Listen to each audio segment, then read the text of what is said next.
Bonjour. So here we are, Aladdin for the third time. And you know, the question I always get asked is, how does it feel to come back to something for the third time? And the answer I give is, it really has to do with the point of view of the people I'll be working with and what new aspects they want to emphasize in the work. And in this case, it's Guy Ritchie and these wonderful actors and a live action film. And so all the changes I've made are sort of in accordance with that. Voilà. Donc, voici Aladdin pour la troisième fois. Donc, souvent, on me pose la question, qu'est-ce que ça vous fait de revisiter ce film pour une troisième fois? Parce qu'il ne faut pas oublier, il y avait une comédie musicale entre les deux films. Et moi, j'ai dit, à chaque fois, ça dépend sur le point de vue de la personne avec qui je travaille. Dans ce cas-là, c'est Guy Ritchie et ses acteurs incroyables que vous avez vus dans le film. Et c'est là où je trouve mon inspiration pour évoluer. The DNA of Aladdin remains the same. It is Aladdin. It's the story of this boy, this diamond in the rough,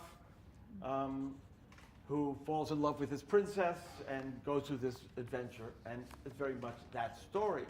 The differences are in the style of the storytelling, how we give a more contemporary edge to the songs, and where we add some message of empowerment for Jasmine. Voilà. Donc, en fait, l'ADN est exactement pareil. On a le même Aladdin, le même diamant d'innocence, la princesse, etc. Là où c'est différent, c'est un peu dans le style. On a donné un côté un peu plus contemporain à la musique et on a donné cette notion de plus de puissance pour Jasmine. So why don't I very briefly go through the colors of Aladdin. The first thing we actually wrote, Howard Ashman and me, was the opening number. And we had the image of the camel walking through the desert and the sense of that.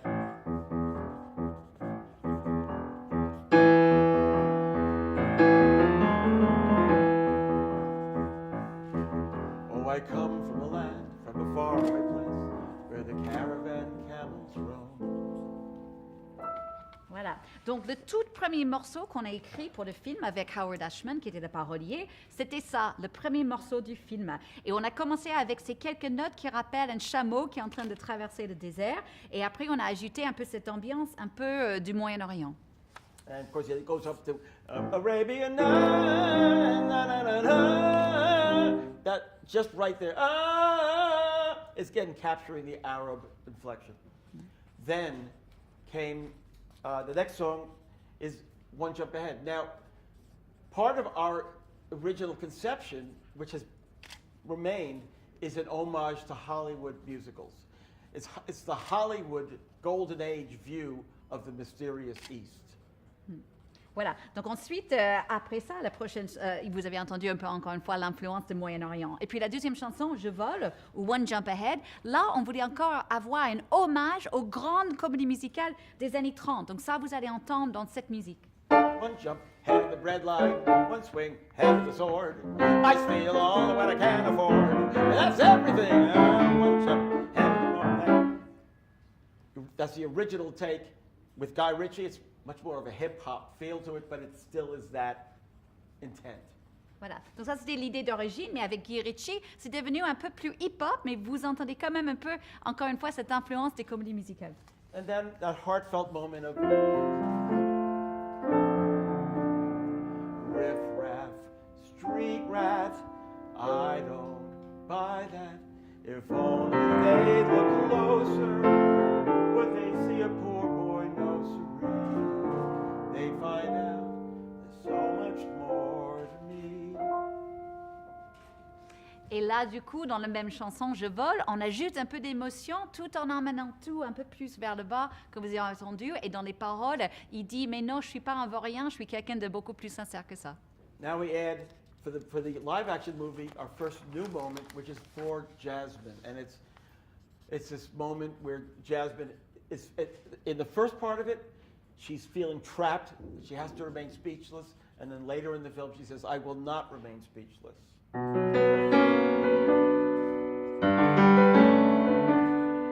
comes a wave meant to wash me away, a tide that is taking me under.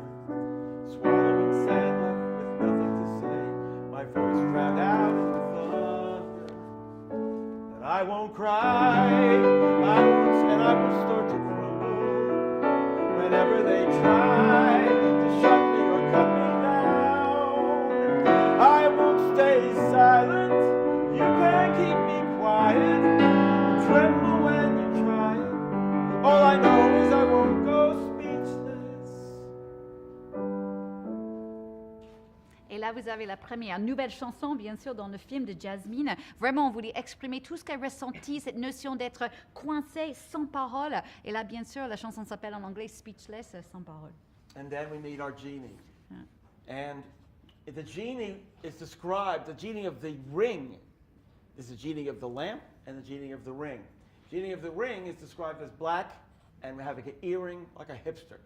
And so I thought, like, Fat Swallow. I loved Harlem jazz, and thus, oh my,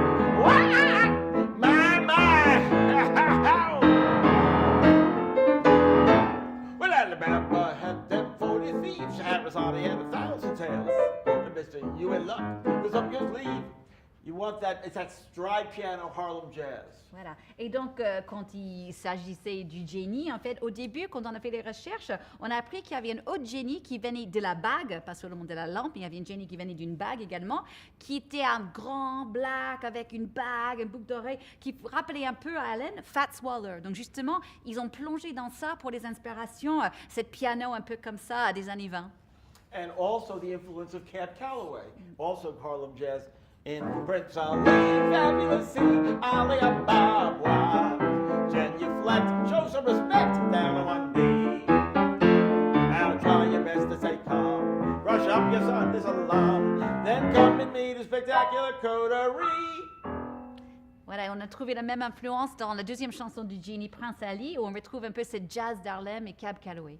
And of course, the Magic Carpet Ride, where I wanted the feeling of a romantic Spanish guitar and floating through the clouds.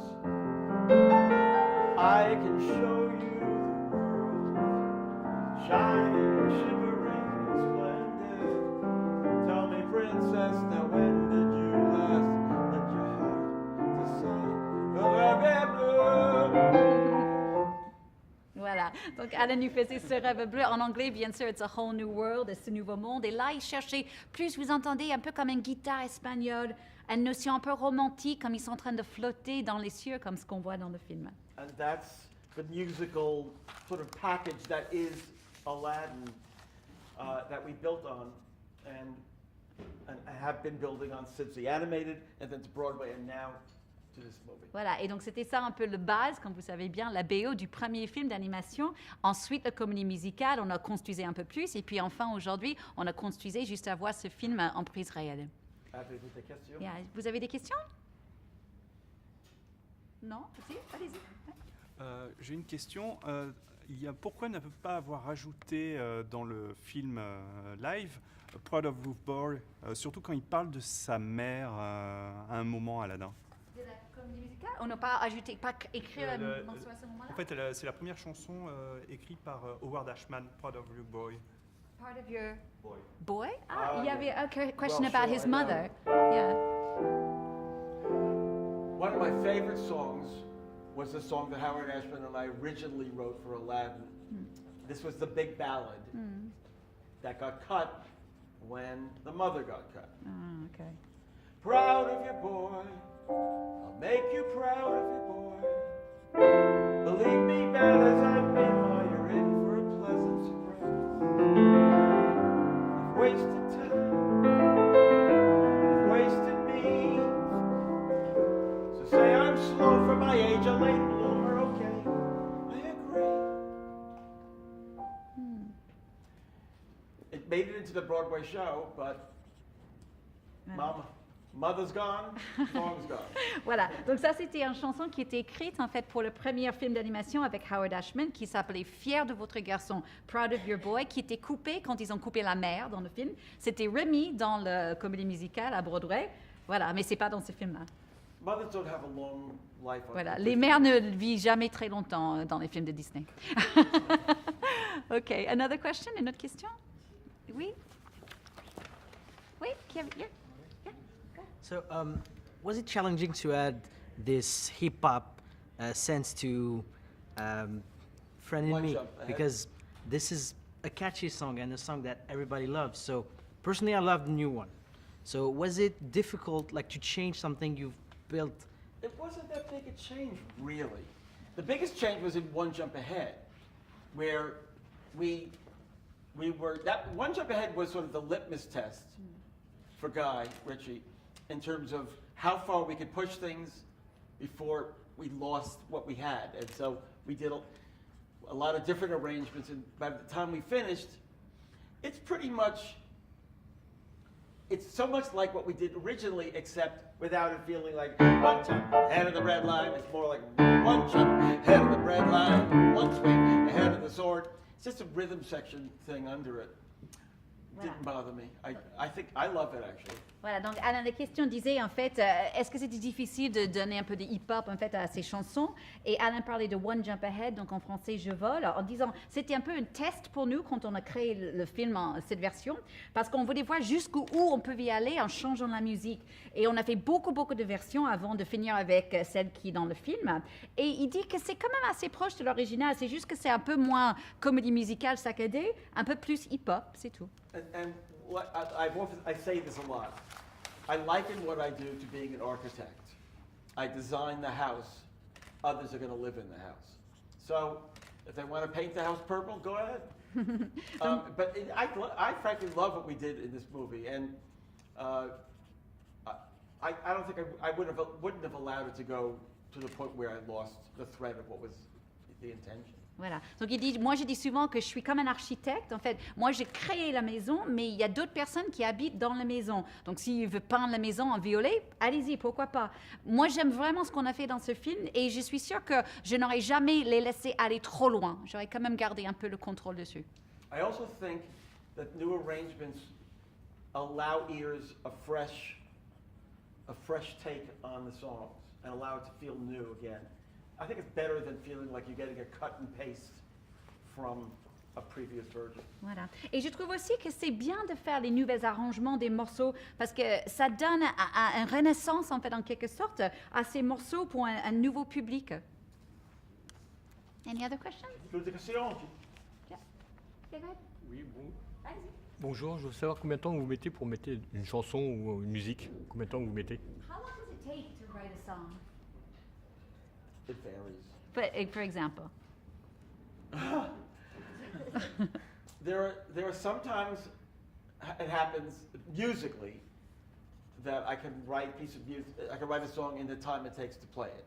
Sometimes, if the concept is, I need to ask myself. Okay, in telling the story, what is the musical vocabulary and the attitude of the music? Then, what is the song moment? What is the character? Where does the song start? Where does the song end? What do we need the song to accomplish? All those. What does the song? What's another song that maybe reminds me of? The kind of trying to really zero in on what does it want to be, and only then I let my hands go to the keyboard. If all of that thought process has been clear, the music can be done pretty quickly. Voilà. Il dit ça dépend en fait. Musicalement, ça peut être parfois juste le temps que je le joue.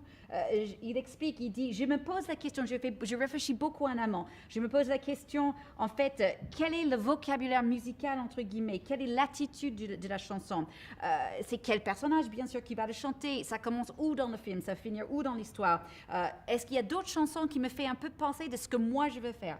Et une fois que je réfléchis à tout ça, et je sais vraiment ce que je veux que ça soit, après je me pose au piano, et là, parfois, je peux le jouer d'un coup. And sometimes it can take a long time. I remember Beauty and the Beast, for some reason, took a long time.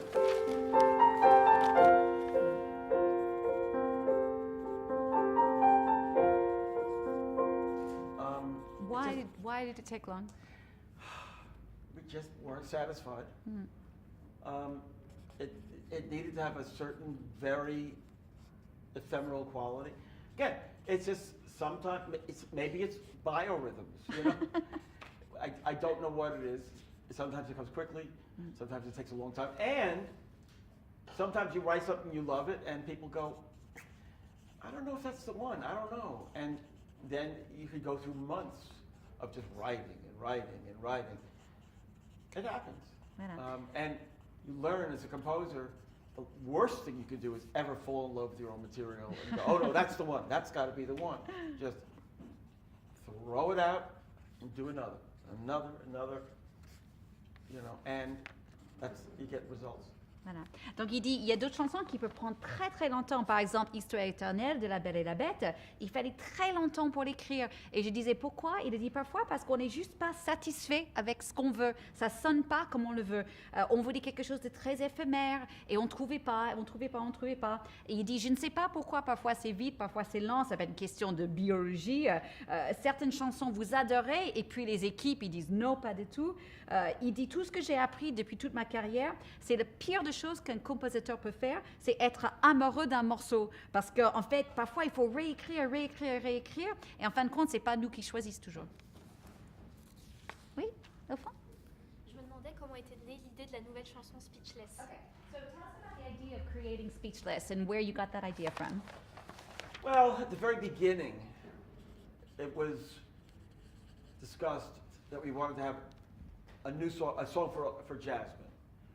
We had written the song for the Broadway show for Jasmine, but that's very much a stage number and very much in a Broadway style. So this was going to be a new assignment for Jasmine. So that's number one. Then what do we want for Jasmine? And it was there was a common opinion that a song of empowerment would be a effective song for her, and also it's a timely song for her. And then Benj Pasek came up with the title Speechless, which is a great title. And you know, we worked together in the room. This was blending our styles. And they pulled me in certain directions, I pulled them in certain directions. And it wasn't necessarily a quick process, but maybe it took a day to come up with a piece of music and a form that we knew was the form.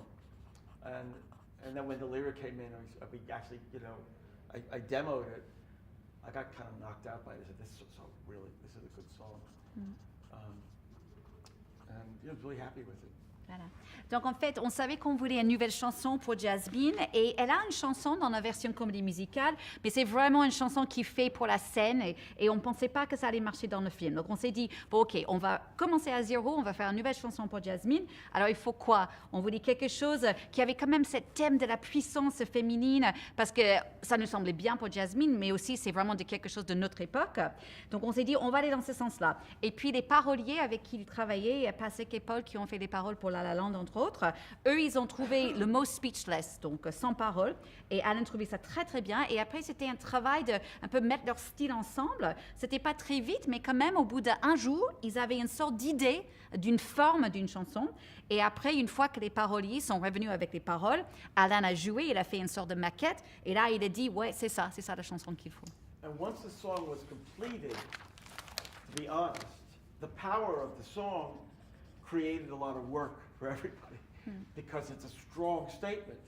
So we really had to go back and look at the book and the structure of the entire movie to really lay what we call the dramaturgical pipe to lead to the song and to justify the song. And so it had a pretty big impact on the movie itself. Voilà. Et en fin de compte, cette chanson avait quand même un grand impact sur le film en soi, parce que comme la chanson est tellement puissante, il fallait que, au sein du scénario, que c'était assez logique le moment quand c'est arrivé. Donc il fallait s'assurer que le scénario était un peu ajusté en quelque sorte pour que ça soit logique quand Jasmine commence à chanter cette chanson. Donc ça crée du boulot pour tout le monde en fait. Une autre question? Ici. Oui. Yes. Comment avez-vous travaillé avec Will Smith au quotidien afin qu'il puisse se détacher en fait de l'héritage fort de Robin Williams, tout en gardant une certaine continuité artistique avec les chansons? How much did you work with Will to kind of keep the theme of what you had with Robin, but for him to create his own thing? Did you work with him? Nope. Oh. Will actually worked with my music team, and he knew what he wanted to do, and I loved what he was doing. So I just said, I'm not getting in the way here. Just let him go. And Will went. I mean, he innovated a lot, and it all works as far as I'm concerned. So I'm really happy with it. But I can't take credit for any of the new business that he does. It's Will. He's a very smart guy. Alors moi, je suis pour rien en fait par rapport au jeu de Will. Il savait vraiment ce qu'il voulait faire avec la musique dès le début. Il a fait tout seul. Il m'a montré un peu ce qu'il voulait faire. Moi, je l'ai adoré et je l'ai laissé faire ce qu'il voulait faire. Donc vraiment, ça, c'est pas de tout moi. Ça, c'est tout Will Smith qui l'a fait tout seul. Je pense qu'on a le temps pour encore une dernière question. One last question? No? Yes. It's more of a question for young composers. What would you give them as advice with this new fairy tale and probably with inspirations? You mean with a new project? If a young... look at the story. First of all,